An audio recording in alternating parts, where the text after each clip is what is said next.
Welcome to the thrilling history of gay seamen. Today we're talking about forbidden romances at sea, interracial solidarity, and a secret language. Amanda, this is the story of sea queens and the Polari language. Underwear, alcohol, syphilis, murder, forbidden.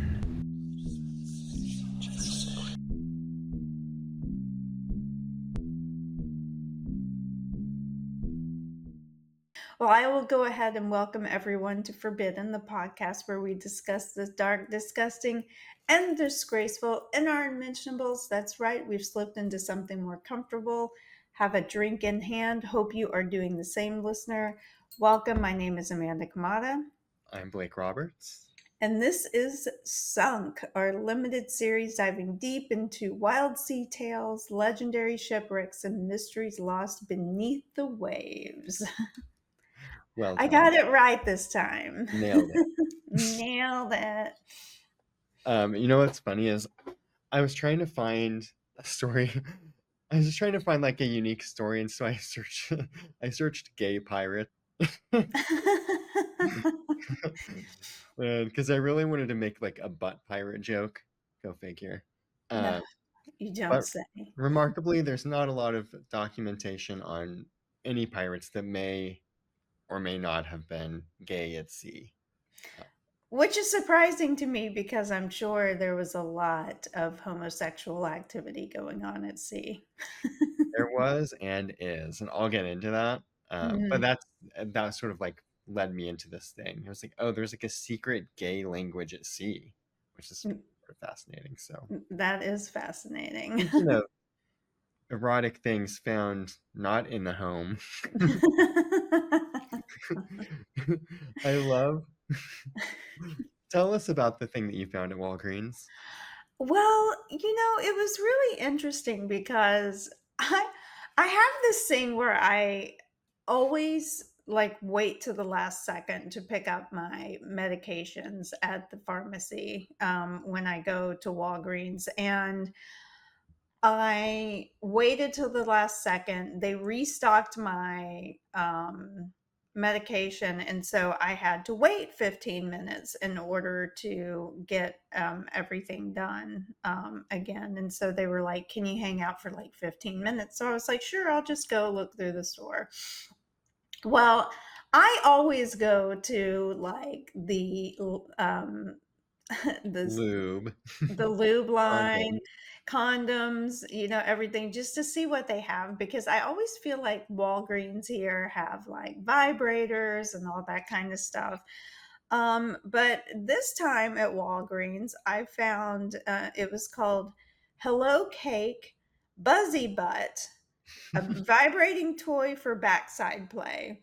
So, yes, folks, in Miami at the Walgreens at 2300 Collins Avenue, you too can purchase yourself a butt plug.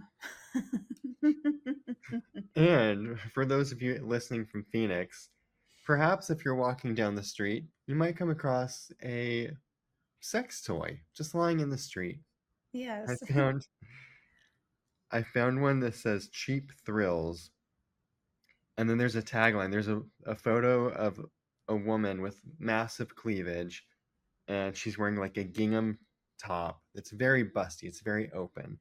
And she's got a piece of straw sticking out of her mouth. She's got braids. And Sounds like she's from Arkansas.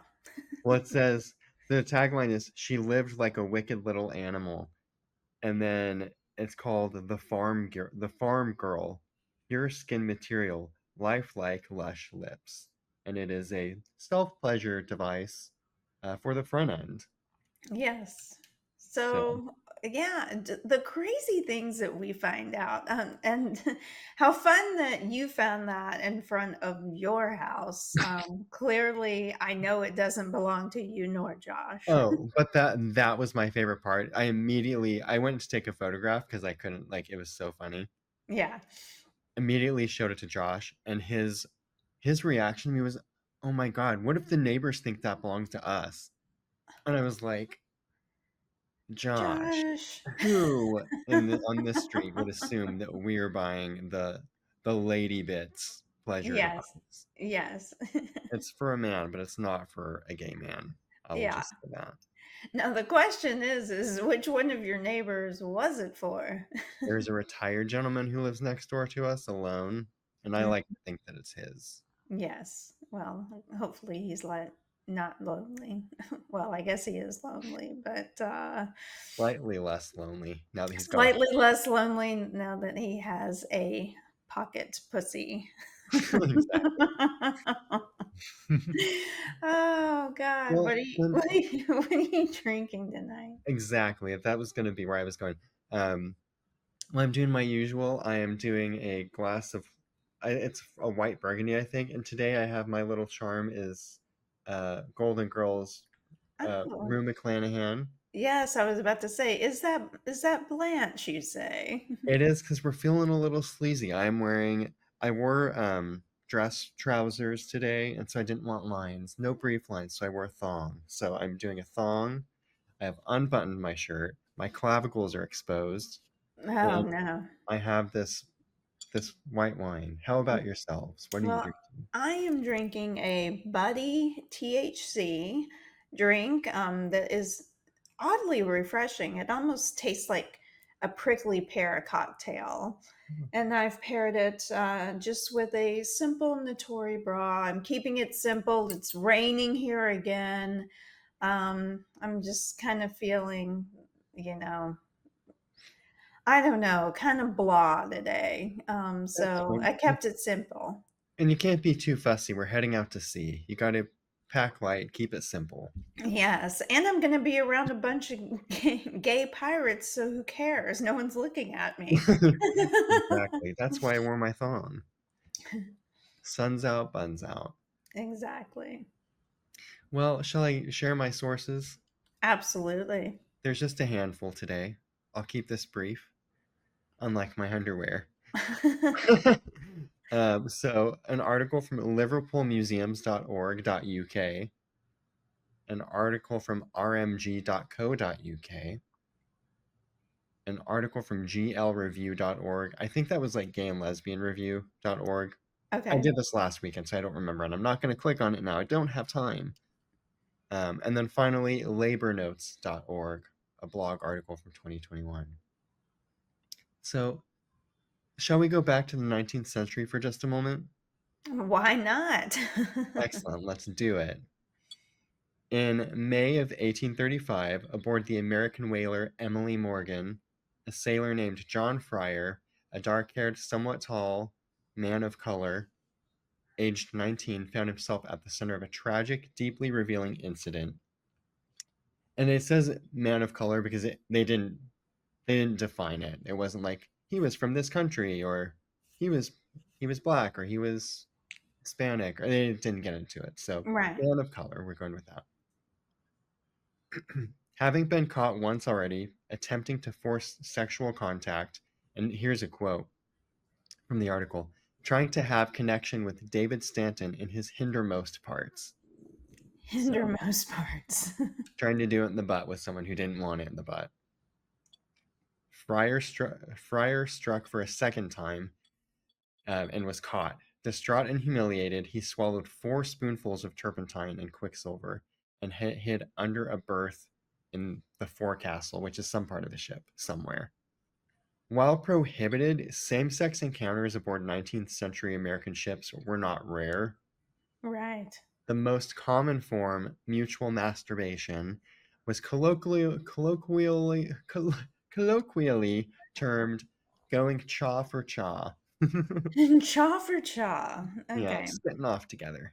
Yeah. Um, Well, I guess it was kind of like being in prison because you're locked in this small space together. So why Take it not? where you can get it. Yeah. Yeah. More discreet shipboard romances also occurred, though they flew under a strict prohibition by captains and the watchful eye of crews. Privacy on board was limited. Sailors aboard U.S. Navy vessels might find concealment, quote, between the guns. So literally between like the gun turret things. They could like Oh, slip okay. in there and do each other, you know. Okay. And it's sort of erotic with those big guns poking out around you, you know. It's very Yeah. phallic. Yeah. So that was U.S. Navy vessels, and then merchant ships offered cargo hold as another discrete space for encounter. So people would sneak down to the cargo hold and do it. Crucially, the primary rule was that sexual encounters had to be consensual. So it was like frowned upon and you could get in trouble for it, but it was more likely to be overlooked if it was consensual. Following Fryer's disappearance from the 2 a.m. watch, the captain turned the ship around to search for him. They thought he had jumped overboard, so they literally turned the ship around, the whole ship, like the entire voyage, like was on hold to look for this guy who they thought tried to flee. He was discovered the next morning under the berth, frantic and physically unwell from the poison. In coming aft, like coming up, he fell into a state described as madness, requiring 4 crew members to restrain him for an hour and a half. Once he was somewhat recovered, he drew a knife and tried to stab those holding him. So this guy was just nuts. He was just crazy. Yeah, I'll say. Recognizing both his instability and his threat to the ship, Captain George Ray chose a rare act of leniency. Rather than subject Fryer to violent punishment, he was put ashore in Peru. After Fryer signed an affidavit renouncing claims to his share of the ship's profits, which was like minuscule anyway, he wouldn't have gotten much. The entire crew, including the teenage assault victim David Stanton, signed the affidavit, which was registered with the U.S. consul before the ship sailed away without him. So basically, they're like, this guy's a problem. We're not going to deal with him, so Peru can have him. Yeah. Gonna put you out to see you later.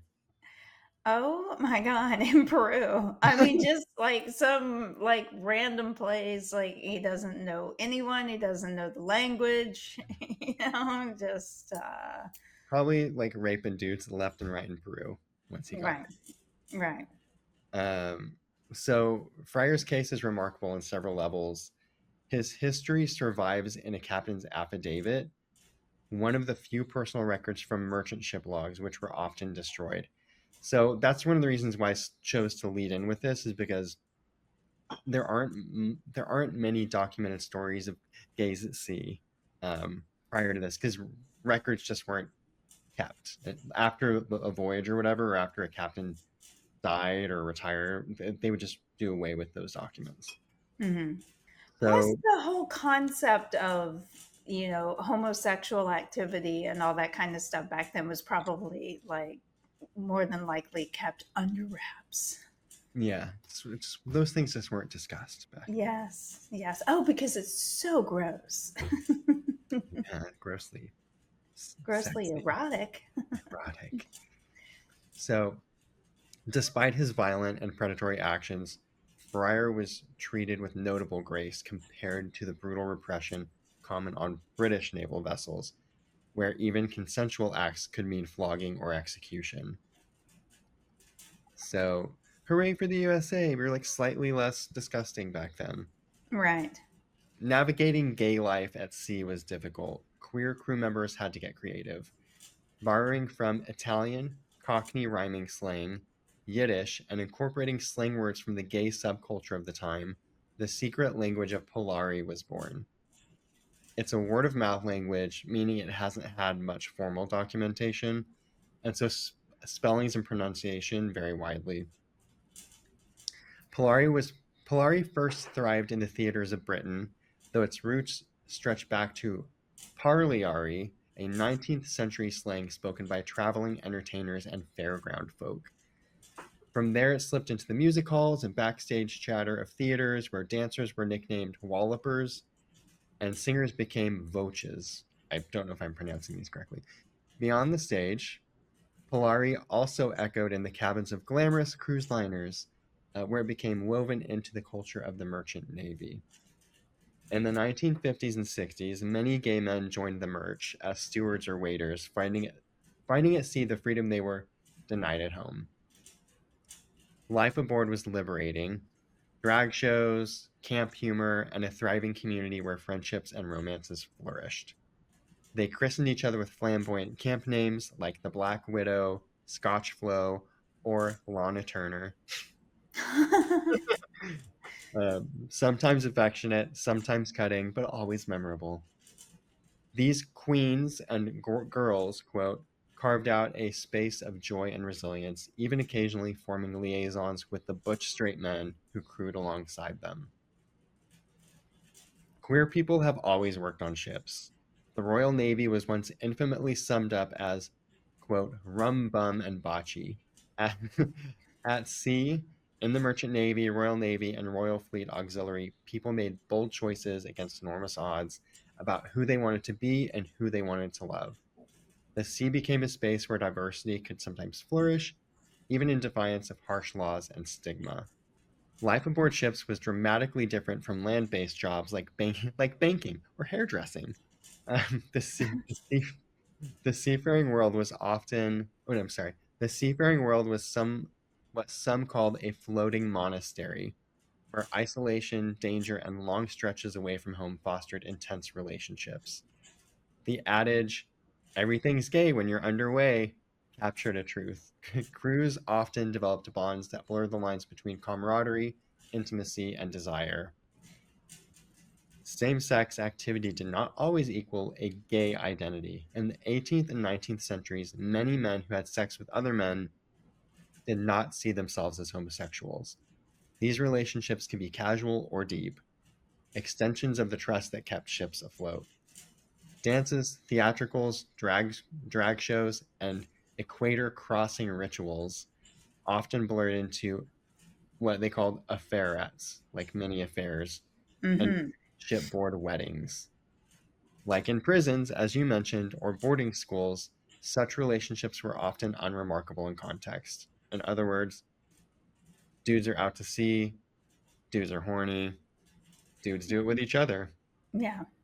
By the mid 20th century, a distinct subculture emerged along stewards, waiters, and entertainers in the merchant navy. To navigate stigma and secrecy, they spoke Polari, which became a lifeline for gay seafarers, or as I like to call them, seamen.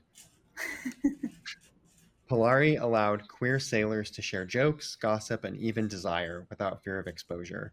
It created a community at sea where stewards fancied the butch deckhands or marines and lived in a world of theatrical flair. Men at work by day, Hollywood divas by night. So those are the vibes, right? For many, the ship was a sanctuary, a place to escape the repression of home and live more freely, if only temporarily. And I wanted to talk very, very quickly about women at sea. I'm not interested, but we'll just make this really brief. I can't imagine that there were that many either, right? Well, there weren't, but that's also kind of why it's important to talk about. So, women's stories are far fewer. They remain only about 2% of maritime workers today. So, even today, just 2%. Really? Some formed intimate couples at sea, others had close but non sexual bonds. Misogyny and suspicion forced many women to stay private, even while male counterparts flaunted drag or queer camaraderie. So my guess is like even the gay men were sort of bitches to the women. Mm-hmm. Sounds like it. Today, I mean, they're bitches. We're bitches to everyone. Sorry, that's a cliche, but sometimes true. Oh, it's true. I've gone to a couple of gay bars in my life and been like just totally bitchy, like hosts. Ravished, Yeah, ravaged. yeah. Yes, You guys aren't a welcoming crew sometimes. exactly. For centuries, officers remained the most closeted. From 1627 onward, sodomy was a hanging offense in the Royal Navy, and even after the 1967 Sexual Offences Act, homosexuality remained illegal in the Merchant Navy until 1994, and in the Armed Forces until 1999. Careers, reputations, and lives could be destroyed by exposure. In other words, being out and like flamboyant was very prevalent among like the wait staff, Hmm. um, but officers were very much like in the closet. Progress has been made, though. Today, the Royal Navy ranks in Stonewall's top 100 gay friendly employers. So, large strides made by the Royal Navy. So, congratulations to them. Yes, we salute you. Yes. Alongside the hidden language of Polari, another form of protection and resilience emerged at sea, not linguistic, not linguistic but collective. The Marine Cooks and Stewards Union, which I'll just call the MCS for the sake of brevity. Is that the right word, brevity? Gonna keep it short. Founded in 1901, MCS represented the workers who staffed merchant and passenger ships. Stewards, cooks, and messmen, as they were called. Many of them were black, Asian, and queer men, often dismissed by management as the lowest ranks aboard ship. Early on, they faced harassment and exclusion, and the union itself was slow to embrace its most marginalized members. So this begins to change during the 1930s and like Great Depression era, when there was a bunch of strikes called the waterside strikes, and solidarity became basically the only weapon against ship owners' power. So all ranks of crew had to like get together and like basically put their foot down. Rank and file activists pushed the union to fully include Black and Asian workers as well as flamboyant queens, quote queens, who worked as stewards. Their commitment was summed up in a slogan coined by activist Revels Caton, who is a straight Black officer activist. We'll just say that. So his quote is, "It's anti-union to red bait, race bait, or queen bait. If you let them red bait, they'll race bait, and if you let them race bait, they'll queen bait." And I think red bait is basically like political alignment. So if your politics don't align with that of ownership, Hmm. so this radical inclusiveness created one of the most progressive unions in American labor history. Stewards who camped it up at sea, spoke Polari in the galleys, and put on drag shows after hours could rely on the MCS to defend them in daylight.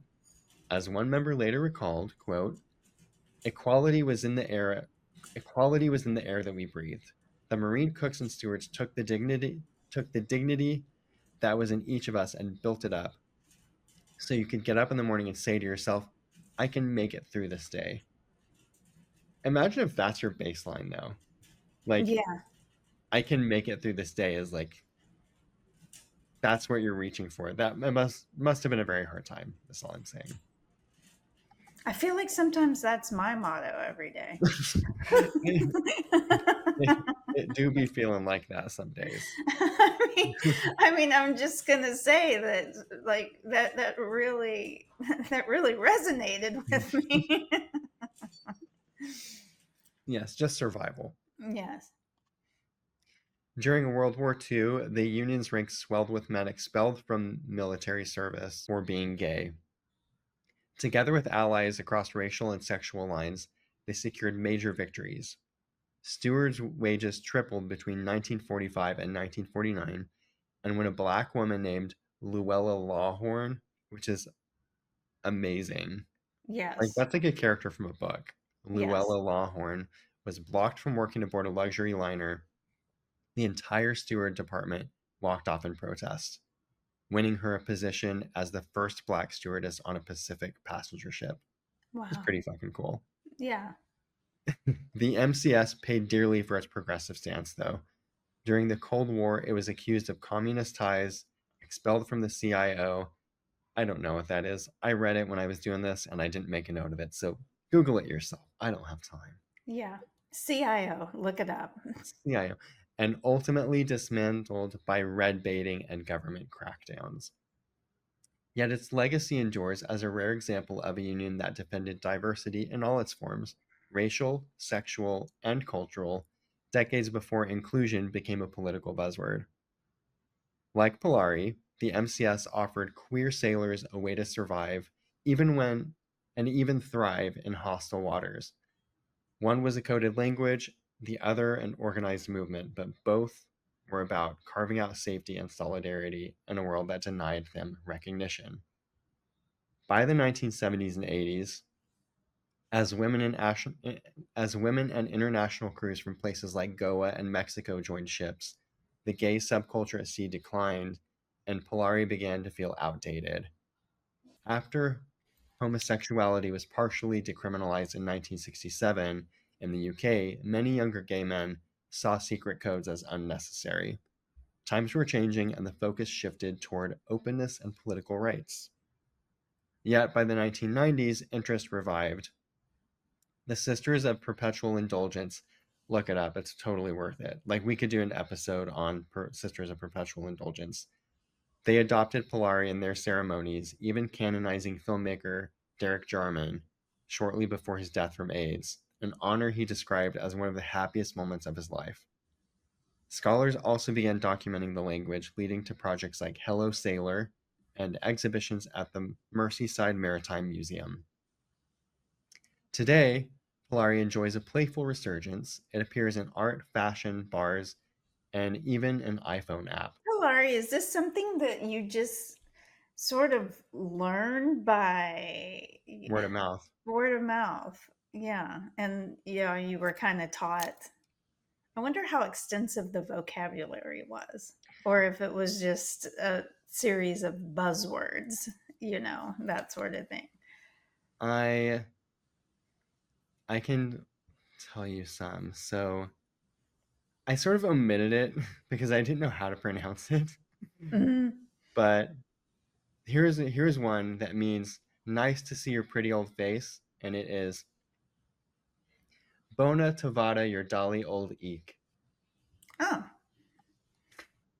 Yeah. that that sounds like you look ugly. Eek. I know. It kind of does. Yeah, Yeah. yeah. But yeah, I thought it was sort of fascinating.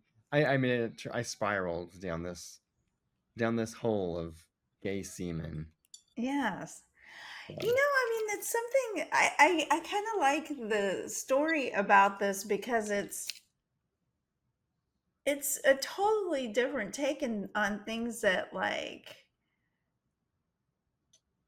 I would never think about, but completely makes sense because being on one of those ships, like we said, is like being in a prison.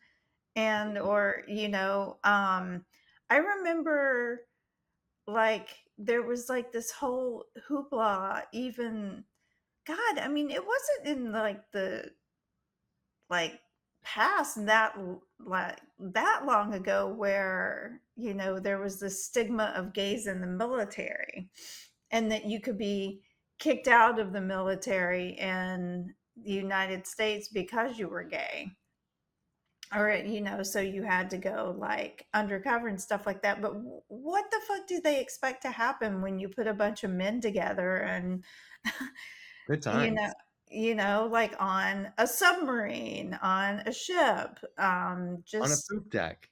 yeah, I mean, come on, people have needs, Uh, and I don't know, like these people like probably weren't necessarily all fully homosexual. They could have been bisexual, or just for lack of a better term, bored, need yeah, some exactly. relief, Yeah.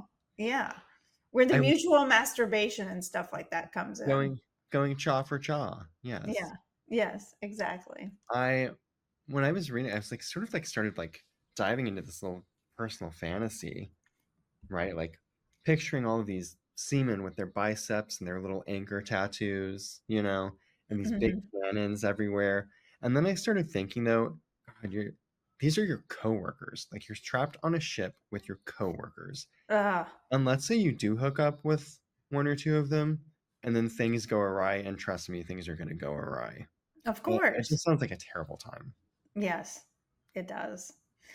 And the cannons, like, or guns, like sticking out of the portholes, sort of like a glory hole.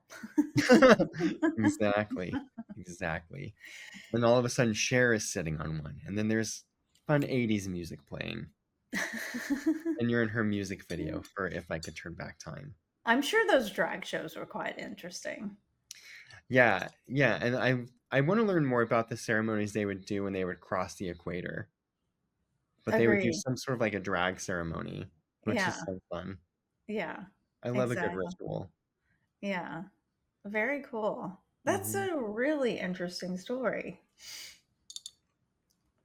It was very educational, very informative. Yeah, and something that would never have crossed my mind. Like, whenever you gave your hints last week, I was totally like, I have no idea where he is going with this. And even when you started today, I was like, what the fuck is he talking about? And you probably feel that way even after I ended. No, no, it makes more sense now. Um, but the number of ships and stuff out there, I mean, it is a male dominated industry. I can't believe just still, did you say 2%. 2% Yeah. of women just still work in the maritime industry these Mhm. days? That's, I guess, a bit shocking to me because I Yeah. think of all the like stewardesses or stewards and stuff like that that work on cruise ships and those sorts of things. Speaking of cruise ships, our last story is actually doing pretty good. Last I Yeah. checked. It picked up quicker than my first episode. I love to do these obscure things. But listener, if you haven't seen either of the last two from our Sunk series, Amanda covered, what was his name?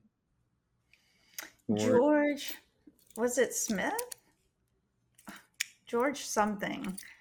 Let me he look. was lost at sea, and so is his name. George Allen Smith the Fourth. There you go. The unsolved disappearance of his tragic demise Yes. aboard a Royal Caribbean ship in the Mediterranean Sea. What happened to George? Yes. Yeah. I saw today that somebody tried or did jump off of a cruise ship as it was pulling into port in like San Juan, Puerto Rico, because they were trying to outrun a $16,000 gambling debt that they had racked up in the ship's casino. So as it was pulling into port in San Juan, like the person just jumped off the ship and then like they survived and they caught them. And they caught them with like $14,000 or something like that. It was almost enough to pay off the debt. But can you imagine like going on a cruise, racking up $16,000 worth of debt? First of all, I mean, first of all, I'm not a big gambler myself. No. Like gambling just doesn't do it for me. I don't have the patience for it.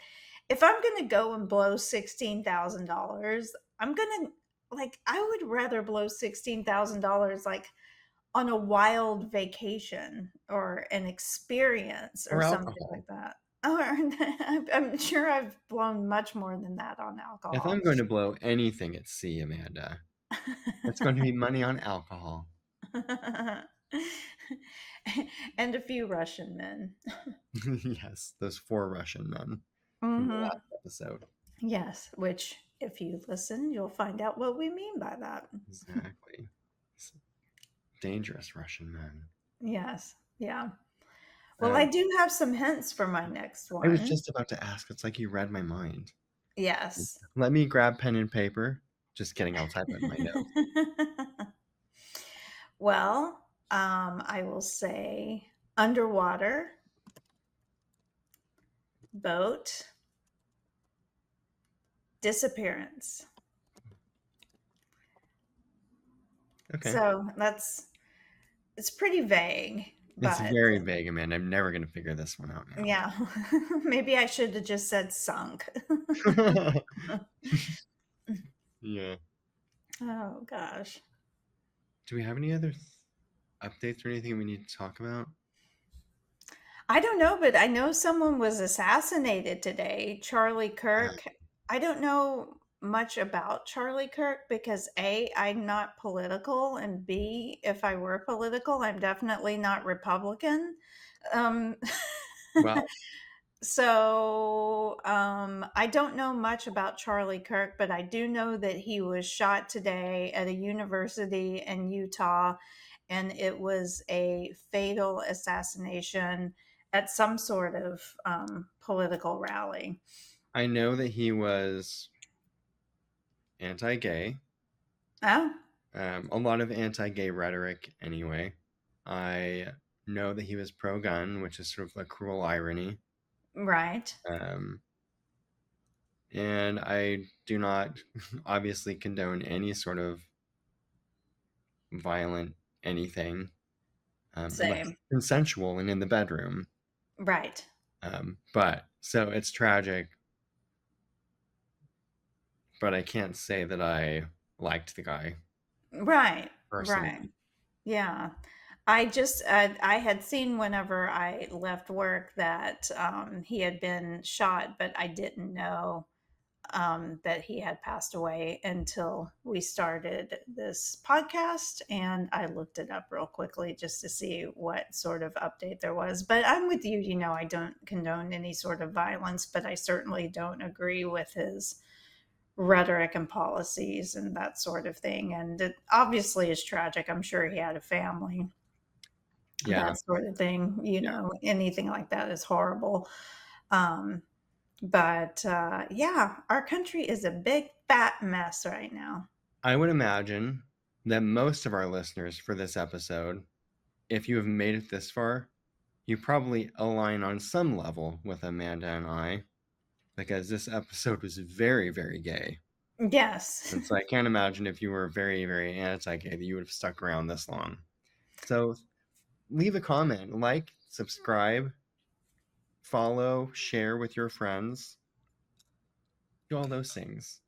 Yes, We got more of those. on YouTube, on Apple for podcasters and Spotify at the Forbidden Pod. Check out our website of archives at www.theforbiddenpod.com. Send us your thoughts. Like, what have you done at sea? What should we know about? Have you been lost at sea? Have you had interesting, encounters at sea that some of us need to know about? I know you people get on those boats and start partying. Maybe you've sunk a ship with because you overloaded them with prostitutes. I actually read a They're story. sex workers, Amanda. Yes, excuse me, sex workers. Let me use the proper term for that. Tell us about it at hello at theforbiddenpod.com while you send us nudes and also, just any sort of supporting documentation on what you've done on a boat or out at sea. Hello at theforbiddenpod.com and follow us on the social spheres on Facebook, TikTok, and Instagram at the Forbidden Pod. Yes, Did we cover it all? I am certain we did. Yeah. Well, Blake, thank you for that educational series or part of our series. That was like something I would have never thought about and something that now I want to see like old pictures of like people in drag on a ship. They had there was wig wearing back then, so that. And like, what did they do for makeup and all that kind of stuff is what I want to know. Yeah, I'll see. I found some. I'll see if I can find more, and I'll drop them into this YouTube. Awesome. Yeah, Amanda, thank you so much. Thank you for the memories. They were lovely as always. Well, I appreciate that. And listeners, as always, we thank Thank you. you. Lost at